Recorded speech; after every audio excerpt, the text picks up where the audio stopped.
Сәлеметсіздер оқушылар. Біз сендермен топқа бөлініп алдық, иә?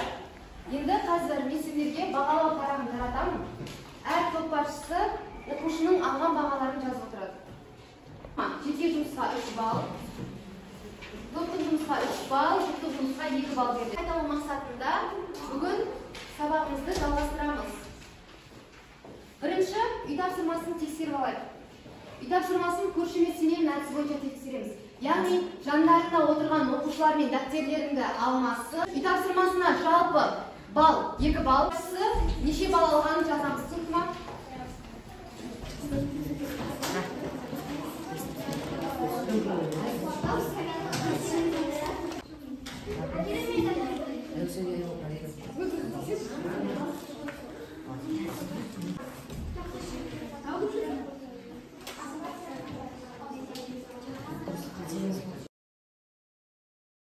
Дұрыс болса, сыйлығын алады, иә? Біреуін таңдаймыз. Асықпа, шетмен. Дауысқа оқы. Иррационал сандар деп қандай санды атаймыз, оны қалай белгілейміз? Иррационал сандар дегеніміз ол түбірден шықпайтын сандар, оларды ай деп белгілейміз. Ай. Түбірден шықпайтын сандар немесе үтір болып кете береді. Шексіз кете беретін сандар, иә? Жақсы. Отыра ғой. Аласын, иә. Келесі бізде нақты сандардан бір оқушы. Кім шыққысы келеді? Айгер келе ғой. Қандай сандар, оны қалай белгілейміз? Рационал сандар дегеніміз түбірден шығатын сандар, шексіз кете бермейді. Біз оны қалай жаза аламыз? Q деп белгілейміз. Q деп белгілейміз. Бірақ бізде рационал дегеніміз бөлшек түрінде жазуға болатын сандар айтамыз, иә? Жақсы. Ал. Келесі 17-нің квадраты. Келесі иррационалдықтар. Тез келеміз. Тез зарын келе ғой.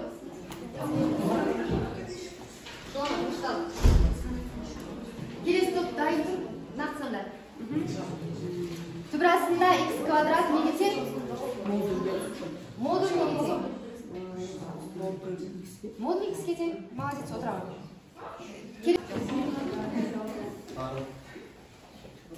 Түбірасты 361. 19-ның квадраты, иә? Жақсы, отыра ғой. Келесі бізде рационал тобынан біреу келеді.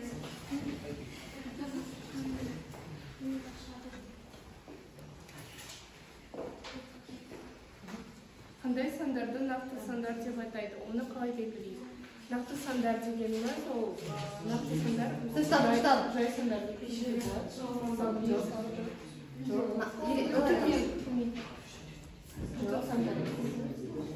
Рационал сандар. Рационал сандар және Ахмаджан жауап беріп көрсін, иә? Ахмаджан? Шексіздіктен шексіздікке дейінгі рационалдың Жақсы. Естеміз Ахмаджанға береміз, иә? Аламын. Оны біз қалай белгілейміз, нақты сандарды? Ахмаджан? Нақты сандарды? Иә, әрпін белгілейміз, иә? Жақсы. Квадрат түбірдің қасиеттерін білу, квадрат түбірдің қасиеттерін қолдана отырып, құрамында түбір таңбасы бар өрнектерді түрлендіру және құрамында түбір таңбасы бар өрнектерді түрлендіруге деңгейлік есептер шығару. Яғни бізде бағалау критерийіміз квадрат түбір қасиеттерін қолдана отырып, квадрат түбірі бар өрнектерді түрлендіруге есептер шығарады екенбіз. Мысалға бізде мынандай есеп берілсін. Түбірдің ішінде түбірасты 49 азайтылған 0,121. Біз бірінші түбірдің ішін орындап аламыз, иә? Түбірастында 0,149. Бізде түбірде неше шығады? 0,17. 0,17-ден 0,121-ді азайтсақ, 0,149, иә? 0,149 0,17-нің квадраты болғандықтан, жауабы 0,17-ге тең болады екен. Түсінікті ме? Келесі бізде түрлендіру. Мысалға, 5m берілген, n бөлінген n. Бірінші түбірге қараймыз. Түбірдің ішінде бізде байқасаңдар түбірден шықпайды, иә? Ешқандай өрнектің квадраты жоқ. Демек, біз m-ді түбірдің ішіне не істейміз? Кіргіземіз. Сонда бізде m дегеніміз түбірге не болып береді? m квадрат. Сонда бізде m квадрат пен n не істейді? Қысқарады. n квадрат пен n қысқарады. Сонда 5mn минус 4 түбірасты mn шығады. Осы жерден бізде коэффициенттерін азайтамыз, иә? 5-тен 4 азайтсақ неше? 1, сонда м-ға тең болады екен. Бұл бізде қайталау, иә? Өткен сабақтарда өттік қой. Түсінікті ма? Енді келесі бізде жеке жұмыс. Жеке жұмысқа деңгейлік тапсырманы аламыз. Бірінші А деңгейінде 2 есеп. Байқасаңдар, неге ұқсап тұрмалар? Қандай түрлендіріп жүргізуге болады? Қандай формула? Қысқаша көбейту формуласы. А квадрат плюс Б квадрат. Және келесі Б деңгейінде бізде байқасаңдар не бар? Көбейткіштер бар, иә? Жақшаны сыртына шығарып жібересіздер. Түсінікті ма? Қазір мен осы А және Б деңгейіне 4 оқушы шығарып, кім шыққысы келеді?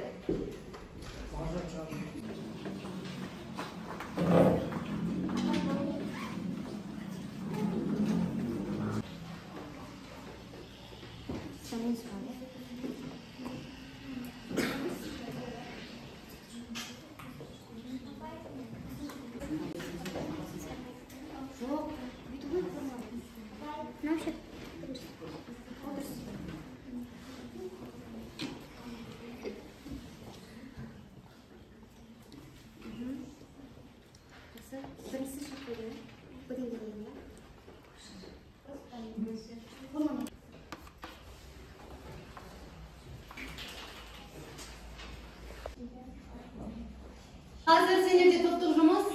Мына жерде яшықтар тұрады, яшықтан есеп таңдайсыз. Бірінші бізде иррационал тобы, иә?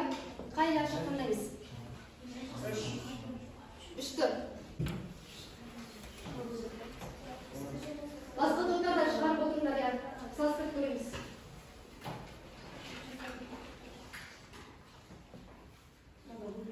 Жауабы? 12,1.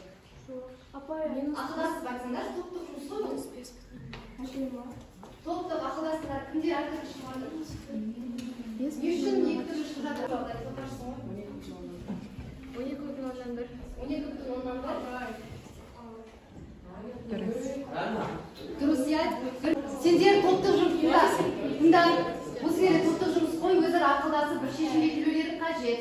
Сосын нақты шешім топпашысы айтады, түсінікті ма? Әрқайсың әртүрлі жауап айтуға болмайды. Қайсысы? Басқа топтарда шығарамыз. Егер жауаптарымыз сәйкес келсе, сендерге ұпар боламыз.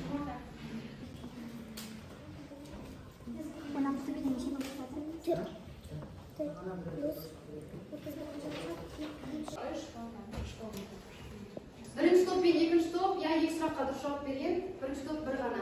Сонда 2 топқа сендерде 2 балл. Барлық есепке шығарып жауап бермедіңдер ғой. Демек 2 балл, 2 баллдар бар. Топтық жұмыс ретінде сендерге сәйкестендіру беріледі. Жандарындағы оқушымен бірге жұп боласыңдар, жарай ма? Сендерге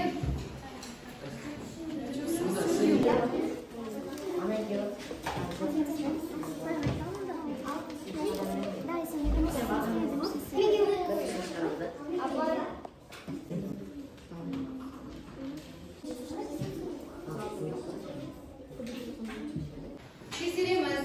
Егер 7 мен 10 аралығындағы есептер түзу болса, онда өздеріне 2 балл. Егер 4 пен 6 аралығы болса 1 балл, 4 немесе одан аз болса 0 балл. Жақсы болды, жас болыңдар ма, балл топпашылары? Жақсы. Енді бізде бүгінгі сабағымыздың мақсаты квадрат тыңдаймыз, ұштал. Болды. Квадрат түбірі бар, құрамында квадрат түбірі бар, өрнектерді түрлендіруге есептер шығару еді, деңгейлік есептер шығару және квадрат түбірінің қасиеттерін білу. Бізде бүгін сабағымыздың мақсатына жетіп бар? Жетті. Енді бізде кері байланыс яғни рефлексия, сендерге қазір мынандай қағаздар атам. Осыған сендер өздеріңнің идеяларымен жалғастырып, бүгінгі сабақтан алған өз нелеріңді, әсерлеріңді жазасың. Түсінікті ма? Ал. Аты-жөндеріңді жоғарысына жазыңдар.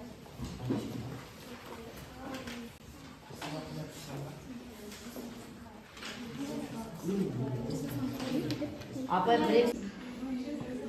Жүректің өліп кетті ме?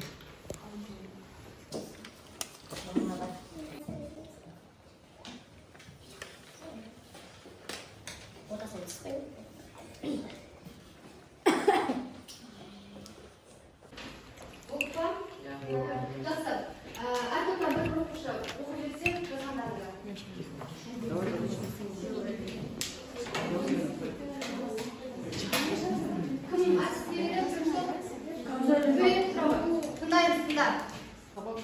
қызықты болды және өте оңай болды. Айзел апайға сізге рахмет. Бізбен ашық сабақ жасағаныңыз үшін. Жақсы. Келесі екінші топ. Кім айтқысы келеді? Санат. Санат сұрақ қой. Санат.